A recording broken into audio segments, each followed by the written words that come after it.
So thank you for joining us again on another episode of our podcast. Today we're with Dan and Claire.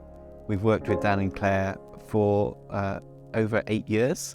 We've had the privilege of doing 2 projects with them. First, we worked with them on an extension to their Georgian house.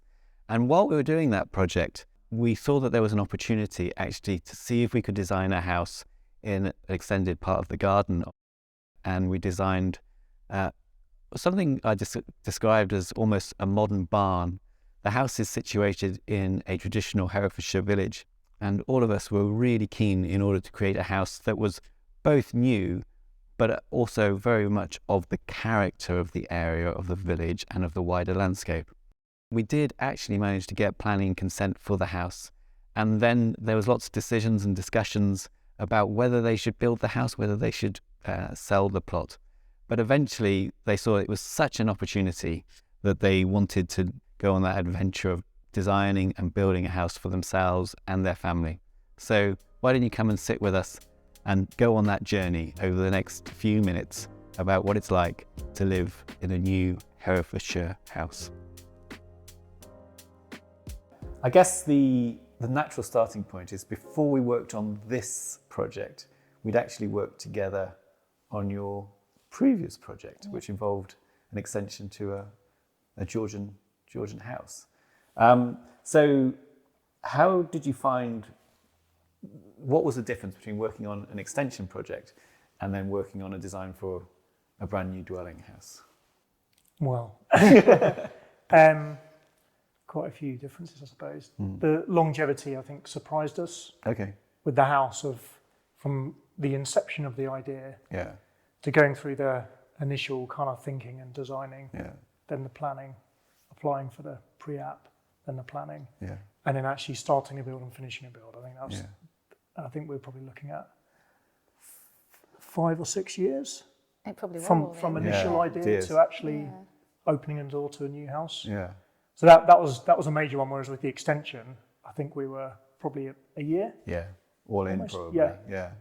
And with the extension, I think we knew more or less what we wanted, and we wanted it to be in keeping with the old house.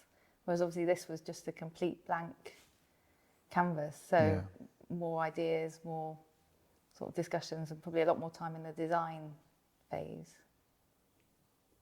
Yes, it's always much hard, with an extension to the house, you've got the house as the backdrop to it, you've isn't got it? limited options. And that's quite set, isn't it? Yeah.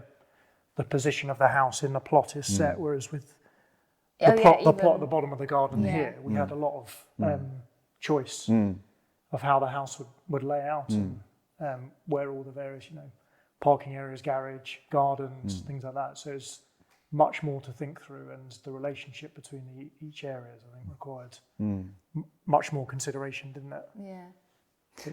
And it is a difficult thing. I mean, it's a difficult thing for myself when you're given effectively a blank sheet of paper. So building a house from scratch is a one-off opportunity. What did you go into that with, and how did you decide what kind of house that you wanted to live in?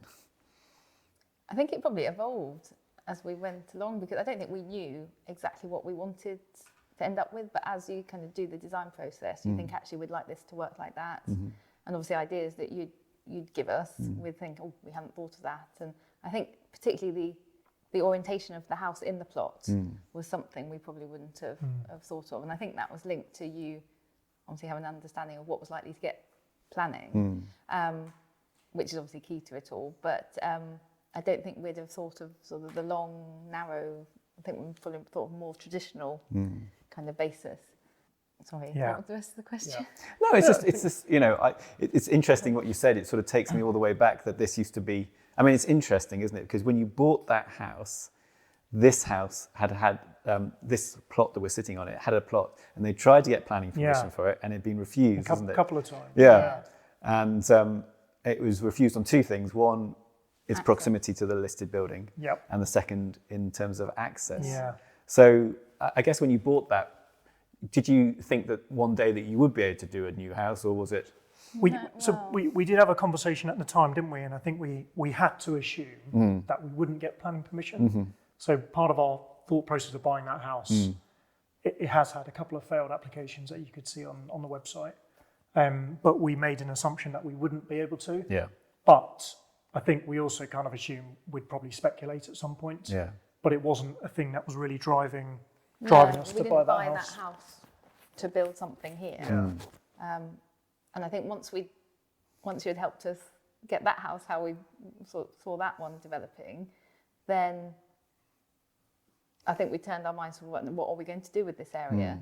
And I think we had that conversation about what do you think? Do you think we get it or not? And I remember you. I think we were down here somewhere, and I think your thoughts was kind of 50-50. There's not too much harm in trying. And then I think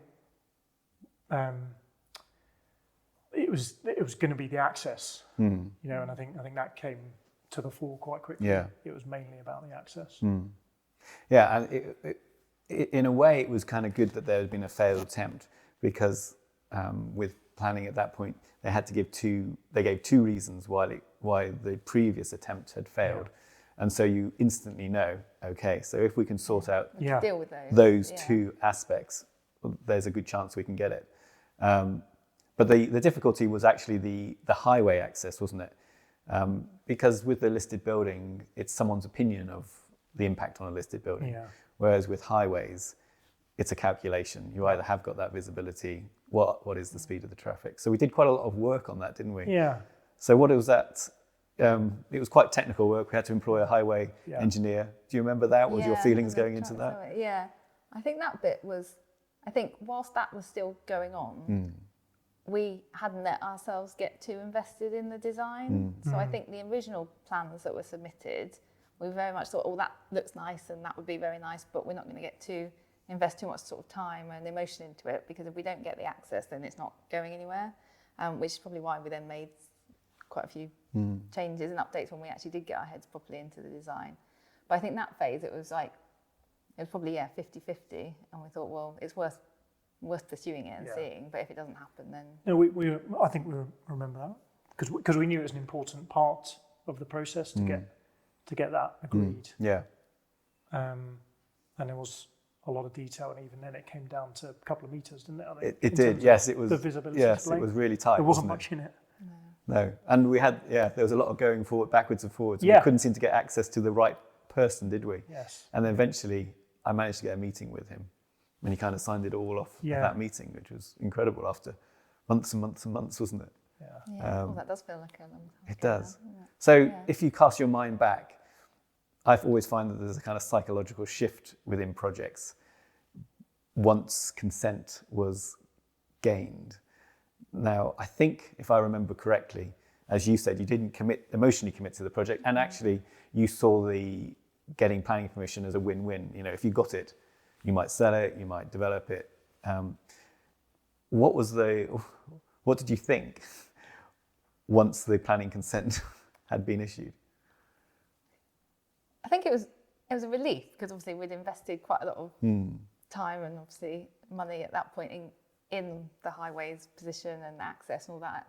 I don't think we'd still made the decision that we were definitely going to build it. There was the added complication of that H-pole. Do you remember? That's right. Yes. And it also, in our head, we were like, if that H-pole's there, we're not going to build a house next to a big pylon.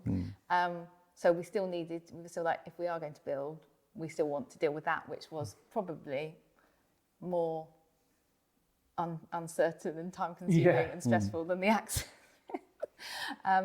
So I think at that point we were starting to invest a bit more in the design, but we still had there's still this pylon that's going to be banging, sort of, you'd drive up and that's what you'd see. So that was still a sort of outstanding issue. But I think because obviously we'd done the work to the old house, so the extension that you'd helped us with on there, we did and still do really like that house. So it wasn't an obvious kind of we must do it. But I think where we got to is it would be harder to stay there and watch someone else build this than it would be to be here and watch someone else enjoy that. I think that's probably where we got to. Yeah. I suppose, it was the highways. Once we got that cracked, it was the H-pole. Yeah.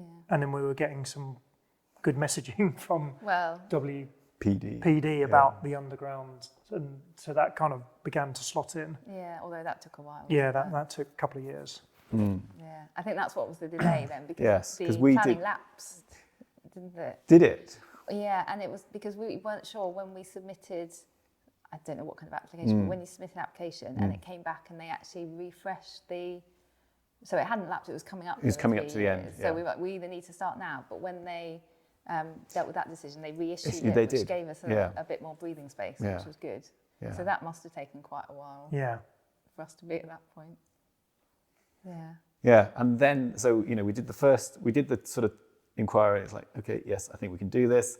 Then we got the first consent, which is great, which gave you the confidence, well, if we're going to do this, we're going to move the H-pole, Yeah. which you then, I believe you did all of the running on that. I just wasn't involved in that part of it. And then you managed to get all that. And then you said, fine, because at that point, as you said, it was either going to be a sale, in order to realize the value of the site, or you're going to do it yourself. And there was a certain point where you must have decided, well, let's do it for us. Yeah, I can't remember exactly when that was. I don't think it worked like that. No? I think in our minds anyway, it was more like an iterative decision making. And I think Highways, H-pole, asking you, I think, general estimates of cost. And then so I don't think it really became clear to me until we got the tenders back. Okay. That's when the costs then were real. Yeah. And we could really make a decision of whether we could actually generate enough money to build the house or not. Yeah. Until then, I don't think we were 100%, were we? Not No, that that's I probably wasn't fair. But having got to that point, if we'd got to the tender point and hadn't been able to do it, I think having got that far, it would have been very hard. I think we'd have done all we could to, amend the design or possibly cut back to make sure we could at that point. Because I think it would have been very hard to say, get that far and then say, oh, actually, we're not going to do this and walk away from it. So I think we'd have done something. But yeah, probably the results of the tender dictated exactly what we've ended up with. Because I thought that gaining, there's a couple of uncertainties within projects. One is, will I get consent? If we get consent, that's, our first gateway, our first stage, bang. And in a funny way, that's almost a no-brainer situation, because if there's a chance of getting it, it's worth the initial investment in order to realize that on site, either as an opportunity for you or as a sale. But the next one is how much will it cost us to do that? And gaining cost for a project can be a nerve-wracking experience. We went out formal tender, had a number of prices back. It's a little while ago, but any reflections on that period of the experience of getting the prices back? I mean, a reflection was the wide variation between the contractors. I think we were expecting that because we had the same thing on a much smaller scale for up there. So I don't think it wasn't a surprise, but again, it's kind of, when you get such a wide variation, it's almost like, well, what do we do with that? And it was difficult, wasn't it? I think with some of the contractors to identify where the variations were landing in the specification. Yeah, because it's not comparing like with like. Because actually we went for the second contractor on this one, wasn't it? The second highest contractor in the end, because we just weren't confident enough with the costs of the first contractor. Yeah. We just couldn't see. They hadn't broken it down. No, and we weren't confident Yeah. about it.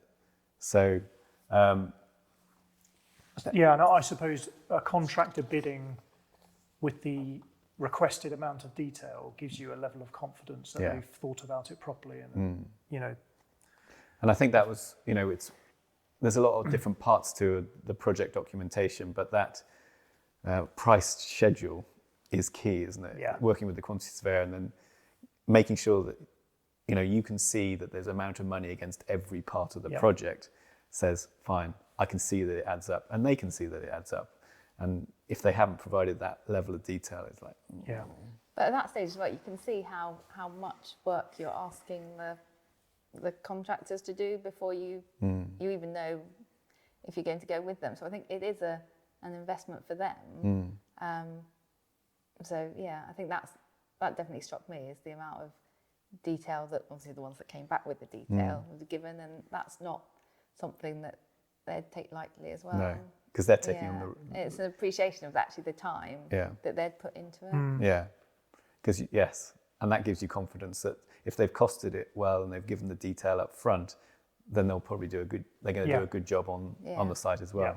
This is good. We did actually do quite a lot of cost reduction on the project. Can you remember? Yes. So as an experience, I mean, I think we took sort of the best part of £200,000 off out of it, which as a proportion was a lot of money from the project itself. Again, I guess it's, these experiences, it's not something you do every day, is it? So, I think overall it was a good experience, wasn't it? Obviously, to get the reduction. I think because we were still getting our heads around the detail in the quantity surveyor's schedule, I think we probably needed a bit more time to more deeply consider the things we're taking out, the impact on the overall house. So I think we're relying on your advice there, because I think some of the almost dealing on the cost reduction, it got done quite quickly, and that was quite significant changes in some ways. But I think in terms of the function of the house and the various rooms, I don't think we changed much of that at all. No, which I think was a success, because we got all of the original areas that we wanted. Obviously for a slightly reduced price, and it was more like like peripheral details, like the detail in the garage, things like that, which we could definitely trade out some of the garden bits. And I think that what it also, because at the beginning, at that stage, we took out things that we actually later brought back in. You brought back in the solar panels and fitting out the upstairs, didn't you? We took that out initially. Something stayed out. And I think I can see from the contractor side of it, things actually, they're like, well, you've taken them out to put them back in. Could you have sort of afforded it straight away? But I think for us, we're probably quite cautious anyway. We didn't want to and couldn't at that point go any higher than that. And also there is a bit of there's a bit of contingency. We can't go right to our maximum at the outset, because then there is actually nothing left. So I think we genuinely couldn't have left those in at the time. And being able to add them back in was for us a bonus. And I think we'd said, like the solar panels, we'd always want those longer term, but it was good being able to do those obviously when the roof was going on, rather than come back in a couple of years and do it. So that was a bonus for us, but we couldn't have not taken them out to get started, because I don't think we'd have got ourselves comfortable with a bigger figure. No, and the mortgage was tight, so we didn't have that much room in the mortgage, but we knew then throughout the build we'd be earning, and our earnings, we got a bit of money from that, didn't we? And is it also a case that as you can see the project coming in, you're out of the ground, okay, we're still okay, then you have a little bit more confidence. Okay, we can see where it's going to land. We've got more confidence that you're coming back in. Definitely have more confidence. I wouldn't necessarily say that freed up any more budget. I think, because as Dan said, with the mortgage, they weren't valuing it at what we thought a realistic end value would be. And I don't know. Do you remember there was a discrepancy over the floor? The floor. Okay.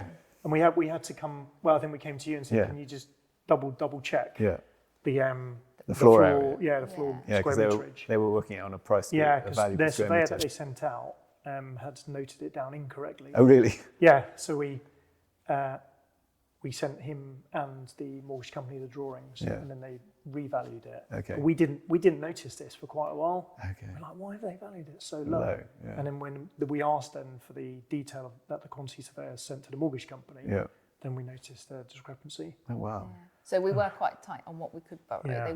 We wouldn't have been able to borrow any more when they had that. I think they'd calculated it on just the ground floor surface area and not included the first floors.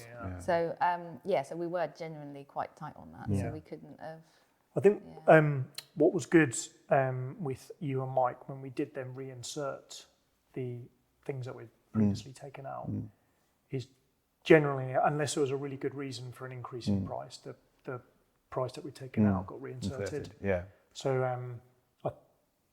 I'm assuming the builder did want a little bit more for reinsertion, but that seemed to be managed quite well between. Yeah, I think that's the advantage of getting the price up front. Yeah. So, when we go to tender and get costs, we tend to go for costs for, well, let's just get costs for everything. And then you can start to choose which project that you do.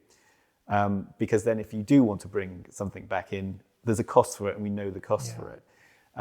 Because there is a discipline about when people price it and they're pricing it competitively and they price things at that point. There is, I guess, like with all of us, if the job is secure, then people are less keen to give you the best price. And, where the discipline of tender is getting prices before commitment. As soon as you're committed, then, people like to, for good reasons, price things on day rates and because whereas it's like, well, no, the price is the fair price is the price that we agreed before tender at tender. So it is a very powerful. That seemed to work really well. Really well, I think. Yeah, and it does give, it's not like there wasn't movement on the price, but you bought different things in. It's not that the price didn't go up throughout the project, but at every stage we had those discussions. Should we put the PVs on the roof? Yeah. Go on then. Let's do it. And you kind of knew where we were anyway. And I don't think we changed the major design of it. The actual size, the layout of the rooms, where the key areas were. I don't think that changed at all. No. Okay, so moving stages a bit, gone through planning, got the costs in place. Then there was sort of D-Day and start on site. Can you remember the initial stages of the project and what it was like seeing the site go from what was your garden into a building site, which is, not a pleasant experience, I'd imagine. What were your key memories of the experience? What did you like or not like about the construction process? I think when they started, they were still doing the stuff to sort of prepare the access and up there. So when they started, it was very much not down here, it was up there. But when they actually started down here, I think that was the sort of key milestone, really. And that was just really exciting, really. Yeah. Because we had, obviously, being so close, we had a great view of everything that's happening. And particularly the day when the frame arrived. There's an attic window up there that you got a fantastic view from. So you could see, I think it was 8 o'clock in the morning, the big truck arrived. By lunchtime, there was a frame of what looked like a house. So that was quite an exciting day. I think once they'd cleared the trees and, when they marked it all out. a few diggers had run across the land and just kind of squashed all the nettles down, then you kind of saw the scale of it, And when they pegged it out. Pegged it out, and then so they dug the foundations, but I think it wasn't until they filled the foundations then the true scale of the house, and I think then we got a good feel for how big, and you could almost like walk into the rooms around the foundations. I think, and we used to come down quite a lot, and the kids used to come down as well. So they could stand in what would be their room and used to be a jump into the next heap of room. mud. Do you remember? They loved that. They used to when that disappeared, climb on top of that. Where's the mud heap? Used to climb up and down the mud heap. And they used to stand in their rooms. And that's quite a strange experience, isn't it? Because from my perspective, you walk around these sort of trenches or the foundations, and you're like, oh, it's not very big, is it? And it's a weird experience as the building goes up. Even though the spaces are becoming enclosed, the size of the spaces get bigger as it gets smaller. That's always my, I wonder whether it's, as I walk around the foundations, it's like, is this a room? Doesn't look very big. I don't know whether, that's always my worry. I hope this is going to be big enough. Yeah, it always looked quite big, but maybe not the sort of scale of the individual room, but definitely the building, because it is long and mostly on one level. I don't think we were ever worried it was not going to be big. I always thought it was pretty big. Because we made it bigger, didn't we? We did make it bigger. To the extent we were like, but I think we did it. It was it's a logical extension of the size. And then when the foundation's down, I was like, yeah, I think this is it's about right. Yeah. And then, so that was, almost digging out foundations and the frame going up. What were the sort of other sort of things that stuck out in your mind in terms of the process? Or what the experience of seeing the house go? We did, I think, because of where we live in, quite a small village, we were, and probably me particularly, conscious of sort of the disruptions and sort of managing that, and when there were traffic lights up and things like that, and obviously our immediate neighbours particularly, very conscious of that. And there's no way around it, and it's quite short term, but yeah, managing that was probably one of the not so enjoyable elements. I think do you remember you used to hold the monthly meetings up in the ISO container? Yeah, that's right. It was really cold. Yes, it was. I think the first time we had one down here, yes, I think that seemed quite significant. Yeah, standing in the space. Yeah, and it was a bit warm, not warmer. It's definitely drier. Yes, yes. And we're like, oh right, we're in the building now, having the meeting that we used to conduct up in our little tiny room. And the first one was in the garage, wasn't it? It was. Yeah, that's true.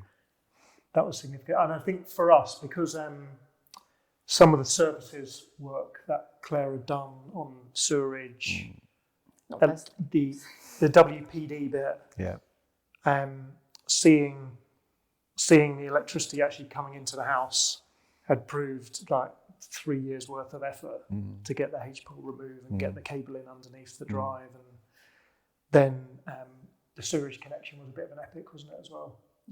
The depth of the holes almost 3 meters. Yes, a big hole.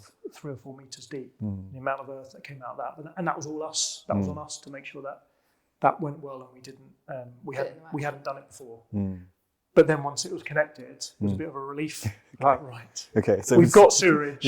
We haven't messed that up. So I think those are quite significant moments for us. Yeah. Even though in the grand scheme, I suppose they would have happened in some way. And I always remember you were actually very organised during the site meetings, and that was good that you followed up on your actions. You took your actions down and you followed up, which was great. It was a good working relationship with the builder and yourselves and us, I think, wasn't it? Yeah. Yeah, those meetings worked well. Yeah. And you and Tony kind of came in a bit later, teeing us up with the things that were going to come up that needed decisions a couple of weeks in advance. Yeah. That was really useful, because then we could have a chat. I think you'd lay out 3 or 4 options, and then at the meeting then it would come up and then we'd decide. And I thought that was a good process just to keep the momentum of the build going. And use the time at those meetings, because it was, I think mainly to suit us, it was a Friday afternoon, so obviously no one wanted to go on really late. And also, probably more on Tony, but circulating it all afterwards. And that was obviously kept everything running as well. Yeah, no, I think I think running the project and making sure, and I think that was why I picked it up, because you were good. You were in terms of making the decisions that we said we need tiles, and and you had the answers. You had considered it, and did come back, which allowed everyone to move forward. And that's what you need to keep that forward momentum going. I think because we were only there, like we did pop down quite often and get to know Dan and the lads quite well. So you could see that if we didn't keep doing that, that would start to hold them up and give them. Yeah. So I think having got to know them quite well, we all felt that we can't do anything to kind of stop their progress, because they were really sort of organised. They were very motivated, weren't they? Yeah, they were good. Yeah, so obviously just trying to do everything we could to work with them to keep that going. No, that's really good.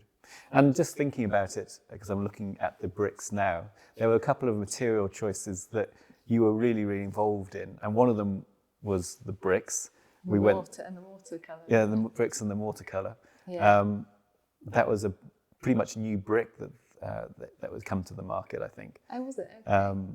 But you were very keen on getting the brick and the watercolour right. And we did samples. Can you remember that? Yeah. I think that was a hangover from the last project. Yes, we had the same there. But because this was going to be so much brick, or everything that wasn't cladded was going to be brick, that we thought if we don't get this right, then it's going to be quite obvious. And again, they were really good actually. I remember they were mixing up the mortar and give me a shout, and I'd come down and see it, and we'd wait for it to dry and have a look at it.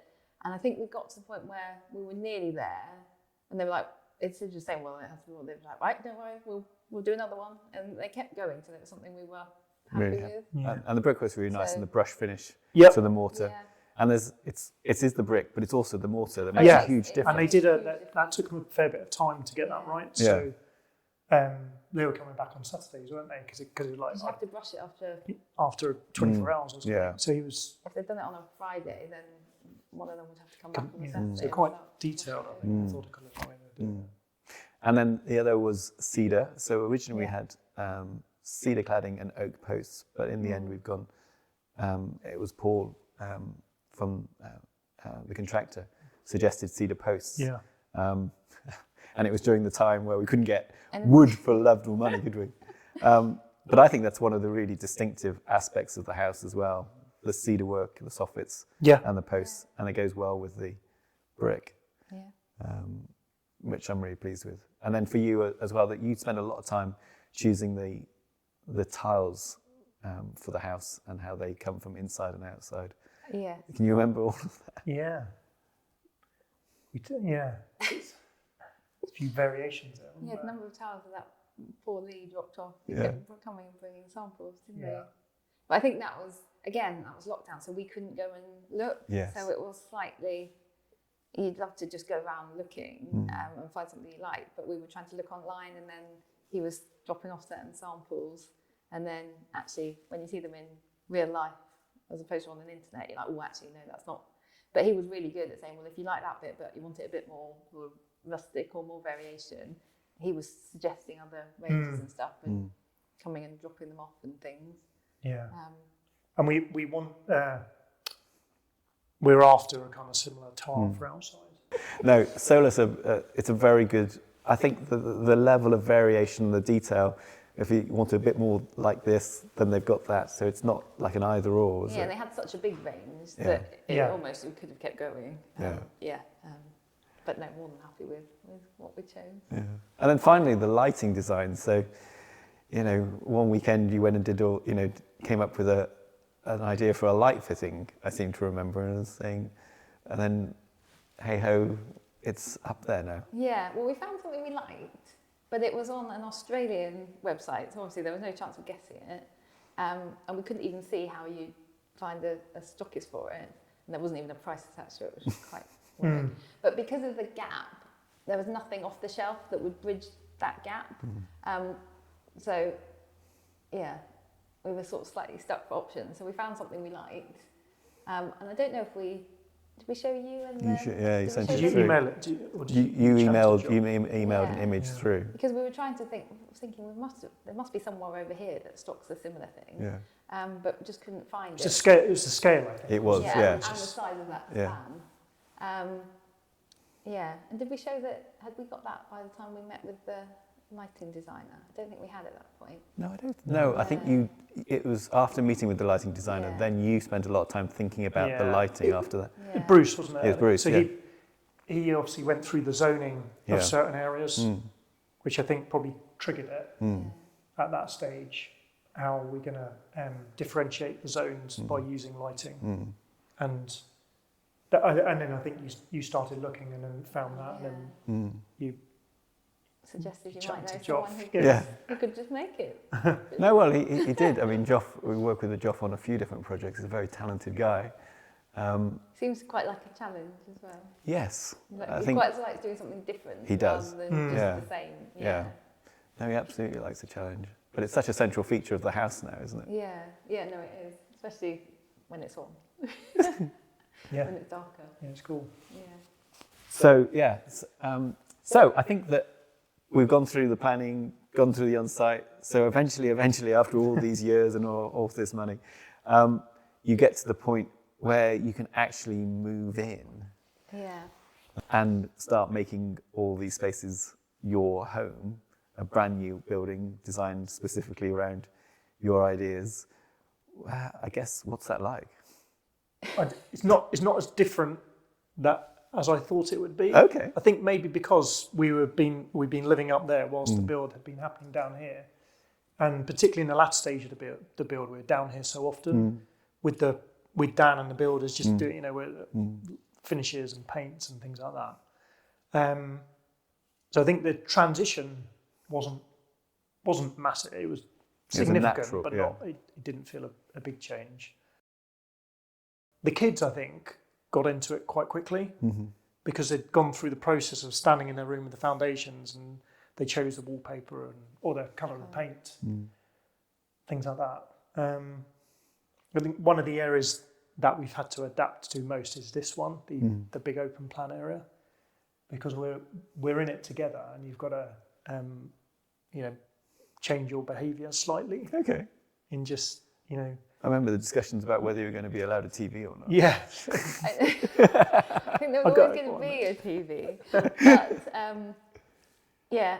just where it was going to go and how big it was going to be. Yeah. Was a discussion, and I think at some point we discussed whether we had some kind of partition. Yes, that's right. Yeah. Which we still have that discussion actually. And we'll probably still will have that discussion. And I think we're still making it the way we want it. We're not quite there yet, are we? I think that's the thing. You think, oh, you'll move into this brand new house and it'll all be sort of exactly done. And obviously it was still being finished as we were moving in. But also, even though you've designed it and you know how you want to live in it, you still need to live in it to think, is that actually working out how we thought it would, or actually is the reality of that slightly different? So I think, whether we needed a partition or not is one of those discussions we have. For example, how we use the mezzanine, that's not how we thought we'd use it, but that's how it's kind of worked out, and it might change again. But I think it's quite a flexible space. So I think it's obviously big enough for us to do everything we need to and want to do in it. I think it was really exciting, but I think it was more daunting than I thought it would be as well. It was almost like, right, we've got this big, fantastic space. What are we going to do with it? How are we going to fill it? Because it is quite a big space, and having the light fittings needed to be quite big. Yeah. Anything sort of normal off the shelf would have looked lost, particularly up here. So that was kind of like never decorated or furnished this kind of space before. So that was a bit daunting to pick sort of big, bold pieces. That was quite, And we've done those bit by bit, I think. We had the general design of how we're going to use the areas, but the detail of, the light fittings and the sofa and things like that, that's come almost like month by month, hasn't it? Yeah. There's not like a grand vision in our heads. And you used to live in a Georgian house. Yeah. And now you live in this house. Yeah. What's the sort of changes that you've had to go through, or how does living in this compare to living in the previous house? It's probably a lot easier. Well, and it's definitely a lot warmer, having obviously just gone through the winter, because that was an old Georgian house with drafts and all the rest of it. So it's definitely easier here. I always used to think you were either an old house person or a new house person. I think that's, It's not true. No, because I quite easily could have seen us still there, but we love being here. So, I think there's obviously pluses and minuses, but this is, obviously it's brand new, so there's not that much maintenance at the moment, but I think longer term there'll be less maintenance, it'll be easier to live in, more efficient. I think warmer and lighter in this one. The lighting's a big change. Yeah. But also the sunlight. The winters in a Georgian house, because the windows are that much smaller and the drafts are that much stronger, they are quite chilly. Yeah. And we had to manage the house to work out which areas we're going to keep warm and which are we just not, because you can't heat the whole thing. Whereas this house is warm all the time. And when it's sunny, it heats up just by itself. Yeah. So there's been days when it's been a nice bright winter's day, and we've been in here and the kids have been running around with pyjamas on, and we've just had t-shirts, pajamas on, and then we've gone outside and we're like, actually it's quite cold. And you haven't realised, because this is quite nice and warm without really trying too hard. So that's a definite bonus, isn't it? Yeah. Yeah. And then we've got there is an awful lot of glass, and it's effectively a double fronted because you've got your view out, let's call it the back, and your garden to the front because that's where the south light was. And we've got these nice sliding doors, very much a kind of in and out space in the summer. How did you were sort of last summer was your first summer, I guess. Did you use the inside outside experience? How did that go? Yeah, definitely. Down? The summer was brilliant. It was like having just an extension of your outside space and having these two doors open and sort of the views and the eye line going all the way through. It's brilliant in the summer and obviously entertaining and stuff like that. But yes, there is a lot of glass, which it gave us a slight problem what to do with sort of curtains and blinds and things like that because the area is just so big. And obviously, a lot of to keep clean. Yeah, but we got it a bit with the extension, didn't we? I think with the double doors, kind of kitchen and out onto the patio. But this is like another level of that. Yeah, it's like and I think on steroids. In the summer, we used to stay out. We could stay out till like 9:30, 10, and it's a real kind of sun trap. Yeah, and it keeps the heat a bit as well. Yeah. So it's quite warm. Yeah. I think, and the sun he transitions around and kind of finishes over there in the evening, so that area gets a bit of sunlight last thing in the evening, the northern side. So I think it's quite nice that the heat of the day you get the sunlight there, and then towards the end of the day you get the sunlight on the other side. Yeah, you do get the movement of the sun, the sun around the house, don't you? Yeah. And you pick it up because in your study, Claire, you get it at that point as well, don't you? Yeah. Although quite often if I'm on a video call and it's sunny, I'm like, oh, I've got sun in my eyes. It's not a bad problem to have. But I think we're quite lucky that the plot's obviously not overlooked immediately. So we having the glass sort of three sides, it is great and gives us these views. But obviously it wouldn't be probably appropriate everywhere. And I think the views actually. That's the one thing that we knew there were nice views when we were up there, but you couldn't really see them from that house. And I think until we were stood down here and until I think we had the floor at floor level, I think you didn't appreciate quite how nice, especially on a nice sunny day when you can see for miles, quite how nice the views were. And you come into the house and you see straight through to the views.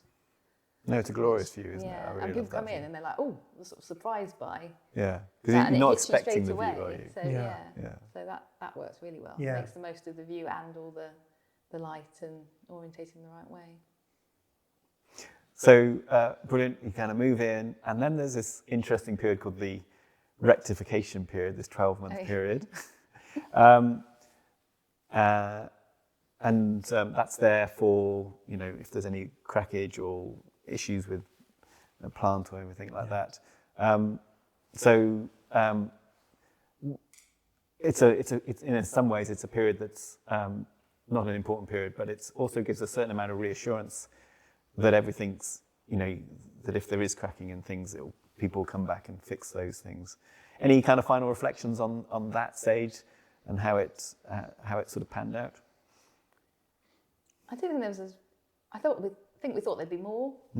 So, sort of cracking of paintwork and stuff like that. There was obviously a bit to do, but I think we were expecting much more. Yeah. And I know we had that long period over, not last summer, the summer before, where the house did dry out for quite a long time, which I expect probably helped with that. But I think we probably thought that. So the underfloor heating took a bit of time to calibrate, didn't it? But I think that was just the communications with the company. And then once they came, that was something that looked tricky to solve. I think was easily solved. Once you get the right person, I think so. In a few hours. I think that chap came, unprogrammed it all, reprogrammed it all, and hey presto, it worked. Yeah, which that was is just calibration. I think that was we had the water leak. Yeah, but I think luckily enough, there's nothing structural or but nothing we were really that concerned about. Just a few things that took a bit of time. I think it's good Tony was good there. Yeah. He was engaged. Yeah. I think, clearly you as a company, you need to move on to your next project, but it was quite reassuring to have Tony alongside and still obviously engaged in just solving, even though they're quite little niggles, but just getting those solved. Yeah. I think that was quite reassuring for us that whilst things, the underfloor heating dragged on a little bit, someone was on it and just trying to work out, why isn't this email getting through to the right person so they can actually just come out and have a look. Yeah. So I think that was reassuring for us. No, it is good. I think that, I think it is good. Because when you move in, you don't know if there's these, what they call these latent issues. It all looks good, anything obvious, anything patent you can kind of sort out. But it's these little latent things that you don't know until you start using it. And I think that it is satisfying to get all those things sorted out. And also a mark of a good contractor that they're still engaged as well. Yeah. They want to sort those things out. So I guess two things. One is the sustainable nature of the house. It's well insulated. It's got high quality glazing, which is sort of talked about. We got the PV in. It's run by an air source heat pump, and recently you just had an in-house battery fitted. So what's it been like living with that sort of very new technology in terms of how we change the way that we live with energy in our house? Yeah, good on what we thought it would be. I think in terms of the design of the house, particularly this room, because it's such a big air space, it does take quite a lot of energy to heat it up. So on a cold day, the air source heat pump is working pretty hard to get that heated. And I think with the increase in the electricity prices, you do notice like the cold days, the meters running, you're like, blimey, that's ticking on. But then on a sunny day, even in winter, the solar panels are really efficient. And I think particularly having the battery fitted prior to Christmas, you're obviously using that electricity, which is great, but then probably for the dark hours, you're storing it as well for later. So our like I mentioned earlier, the efficiency rate, I think in January was the worst month at 15%, and then February I think was 30, March was 45. We're on about 50 to 55% of what we generate ourselves and use, and that includes the use of the battery, and that's only going to increase in the summer. So I think we're pretty happy with it, aren't we? Yeah, no, and it's doing as well as we thought it would do. So I think that was time and effort well invested with the ESDP, wasn't it? Who did the design? I think that was quite good to have an independent company who are specialised in that area advise us on the specification, and then using their knowledge to hold the contractor to account to make sure we got the right package for the house. And I think that again, that was quite reassuring. And like you say, because it is quite new, and I don't think until we had it serviced and the guy came and was like, I haven't seen one of these before, and getting the manual out, I was like, gosh, it must be quite new if you're sort of not that familiar with them. I think having because that was one thing we did say, no, it's worth paying for the heating design, because it's not something we wanted to get wrong in this kind of space. And next door was gas, I presume? Oil. So going from, what is slightly frowned upon these days, oil to heating your house effectively from the latent heat that's in the air, which I always find incredible. Because on a cold day, the air seems cold.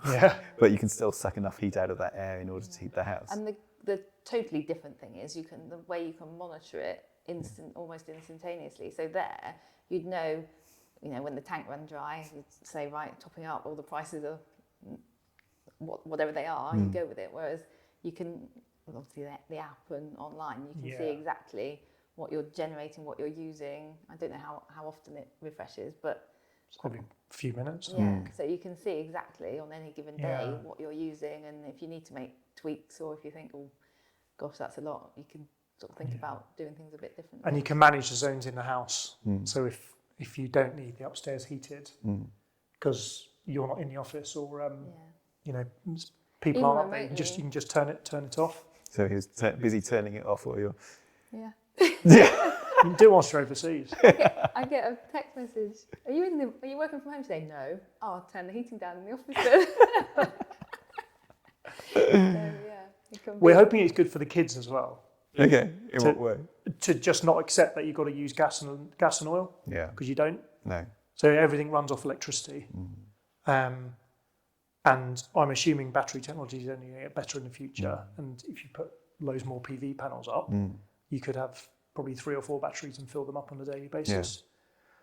So in the future, hopefully I suppose it's kind of new to us, but you can see the potential in it.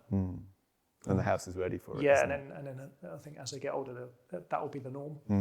No, I think it will be. I mean, it's happening so fast. Yeah. And this house was almost at the tipping point of, like we wouldn't, it was on your mind, it was on our mind. Yeah.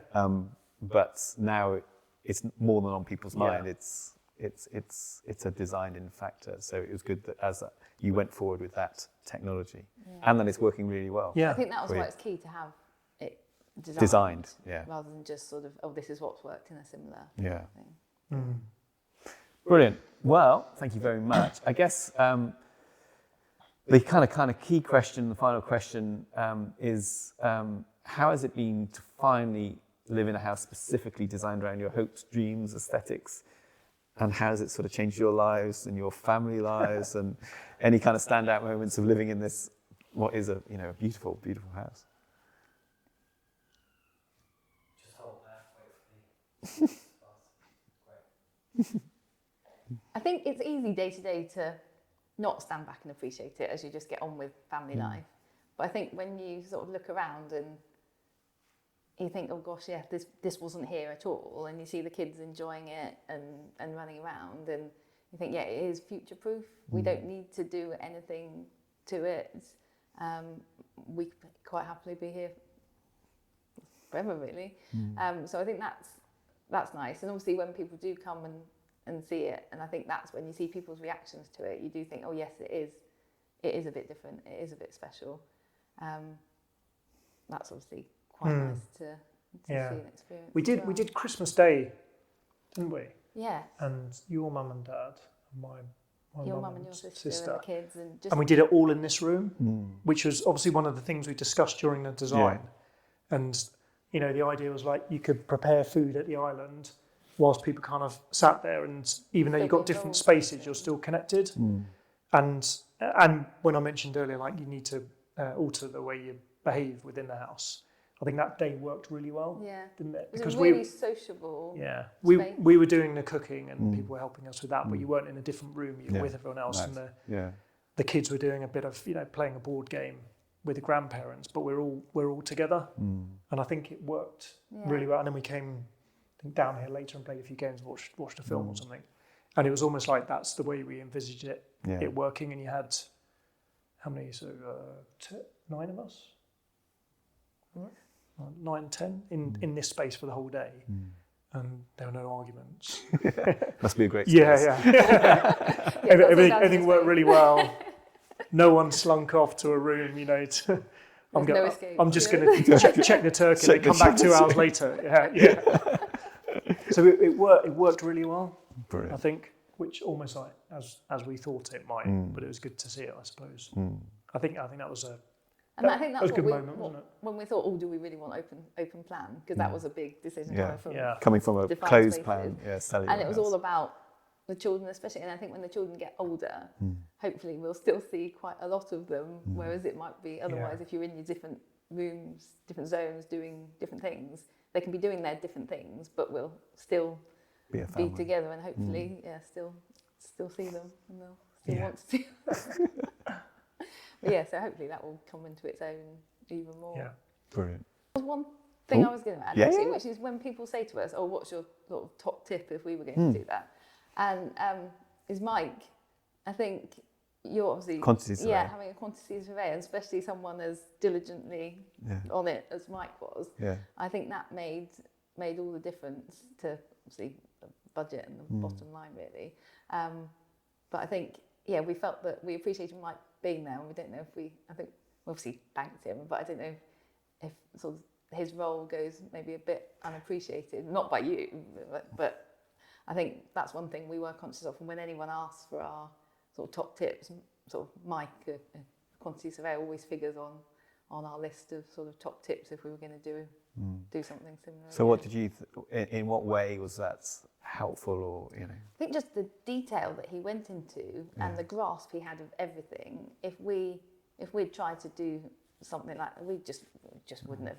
We don't know what we don't know, but there was just, I think, just the level of detail that he was on top of all the way through, not just picking up at the end, literally every meeting. And because the finances for the house were relatively tight, that was reassuring to have that monthly level of detail that we're on track. Yeah. And in particular, when we were then lining up the next stage of the build with the next stage of the mortgage, that was really important to provide the reassurance to the mortgage company that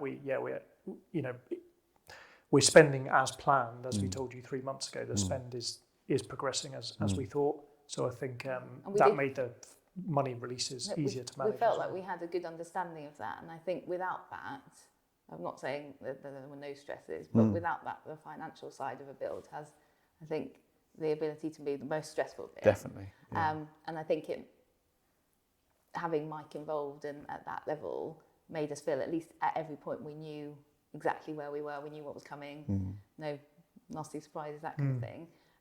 And it informed the conversations we had about changes or choices.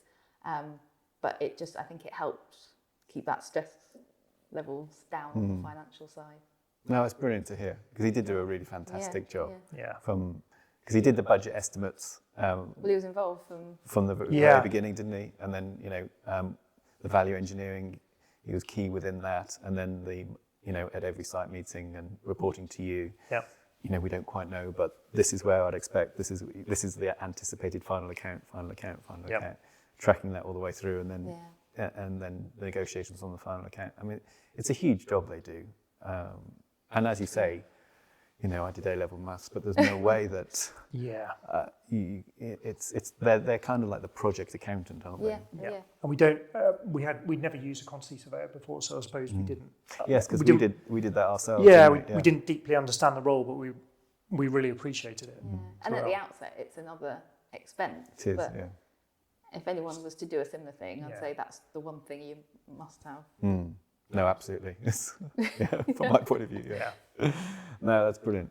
And I guess just talking about that, it is a huge financial investment, a huge financial risk. When you sit here now, having been, we started the conversation about seeing whether, the risk return in terms of planning and then the costs, getting the costs back. What's your, and you say, if your advice to someone else, has it been worth it?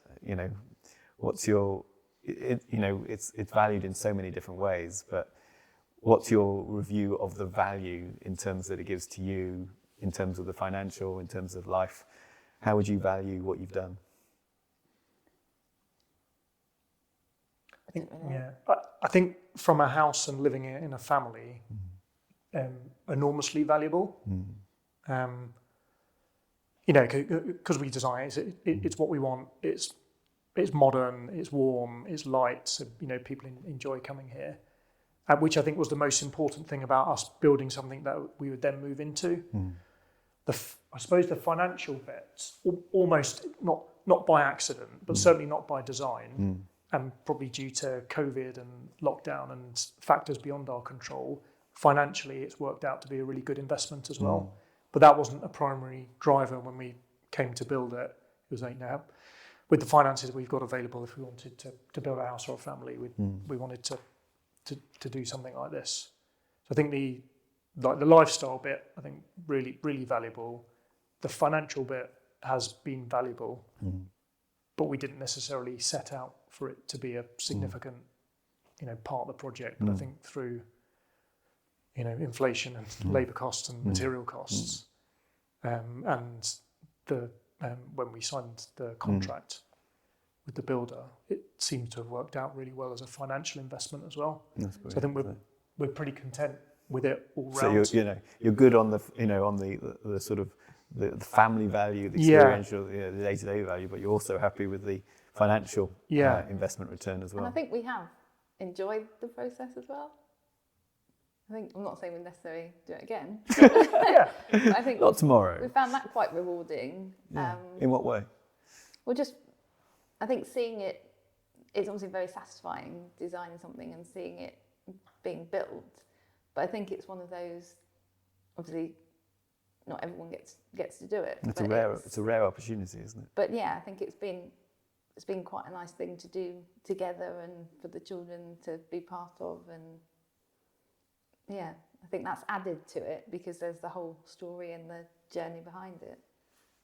Yeah, and Claire did a lot of thinking on the design and the interior is all down to you. That so, I think all of that effort you can see around you now, which I think is pretty significant. You should be proud of that.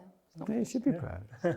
Yeah, did all the interiors, the colours, had a big big say in the lighting design and the way the bathrooms are finished. They've all come up really well, haven't they? Yep. No, No, and the furniture, the kitchen, because the kitchen is absolutely beautiful as well. We do every now and then. You sort of pinch yourself and you're like, Yeah, and your advice there was really good. You know, when as we would expect, but the choices, you know, the light and things like that. That's we wouldn't have found Joff ourselves. And the various advice on the finishes and things like that. That was good. It wasn't something I necessarily expected. Okay. Yeah. And I was kind of like, you know, thinking the architect does the design and has the vision and you know, gets the team to do the technical drawings, but then the detail on the interior as well. So we did appreciate that. Yeah, and I think because obviously it's the biggest investment we'll probably ever make, but having the confidence to do it, I think, was because we sort of trusted your judgment and your advice, partly because we obviously worked with you before, but also I think you just seemed to understand what we wanted and what we were trying to explain, and you could visualise what we were trying to visualise. So I think that gave us the confidence to be like, yes, we can make that big investment and we are going to end up with something that we want, and it's very worthwhile at the end of it. And we did the you know, for us it was really it's always a bit of a magical experience when we do the walkthroughs. It's like the plans, you know, are really good in the beginning, aren't they? They kind of set it out. But I always, even though I'm always kind of designing things in my mind, seeing the visualizations of 3Ds, I find it really helpful in that respect. And I know, because I was thinking when we were talking about the partition, we also originally had sort of trusses in here, and then we eventually took those out. Yeah. And that was quite a big decision, and we visualized, and we changed the model, didn't we? Yeah. I can't imagine them in now. No. Yeah, that was because I remember the conversation at the time, like how, you know, the vision, like it's fits in a landscape, and it's almost like a barn, a modern barn, a modern barn. So therefore, the trusses seem to fit. But I think we had the conversation about it's a modern house, so therefore you probably wouldn't have trusses unless you absolutely need to. Because we looked at kind of skinny ones, didn't we, and made of steel. Had a look at wood. And then we collectively decided, let's give it a go, just take them out, go bolder, isn't it? And I think that was part of your journey. You started out, I think you were more conservative, and it became more and more modern, contemporary as you moved through that design process, I think isn't it? We were worried, you mentioned before about going for an old house. I think we were worried about ending up with a big white box that didn't have any personality, but I think as we saw it coming to life, it has got character. It's not old sort of features and character, but it's got its own personality and its own character. And I think the minute we got comfortable with that, it gives you more confidence to make bolder choices. No, it was, and I remember that now you're talking about it. There was definitely a design journey from your point of view. I think you may have even said, "Oh, I don't want it to be a modern house." Yeah. And I was kind of surprised when you went for a very, very modern kitchen. And then, you know, cleaned up different details in order to give a purer, cleaner space, which is full of light, and a very, very minimal palette with the tiles on the floor. Yeah. It's all quite precise, isn't it? Clean. Well, just want to say thank you, and thank you for both of you. It's been, as you said, 6-year journey. Starting out starting working together on this is before 6 years ago, on a previous project, Georgian House, a nice extension, and then just investigating the opportunity that there may be within the plot itself, within the site itself, sorting those sort of things out, early ideas, thinking how it would fit into the landscape. I remember, Claire, you wanted it to fit into the whole village characteristic. You didn't want something that looked out of place. Getting the planning permission in place, getting the costs in. And then I think a big thing for me was when you decided that you were going to do it for yourself. It seemed a really exciting opportunity for you to both take on. Instead of, you actually realized quite a lot of value at the point of planning. But do you want to see someone else go on that journey, or do you want to go on the adventure yourself? And then going through the adventure of the detailed design, and then seeing it on site and seeing the girls' rooms come out of the ground, the frame arrived. I can kind of still see every stage of it, and then to be sitting here with you, chatting it over with all of these beautiful things in place, your art on the wall, Easter cards, the everyday life, the individual fittings. It's been quite a remarkable journey. So thank you for working with us. You don't often get to do brand new houses, so it's always a really, really important commission for ourselves. It's been a wonderful time, so thank you to you both, and wishing you every happiness as you raise your family in this, quite unique, beautiful space. Thank you.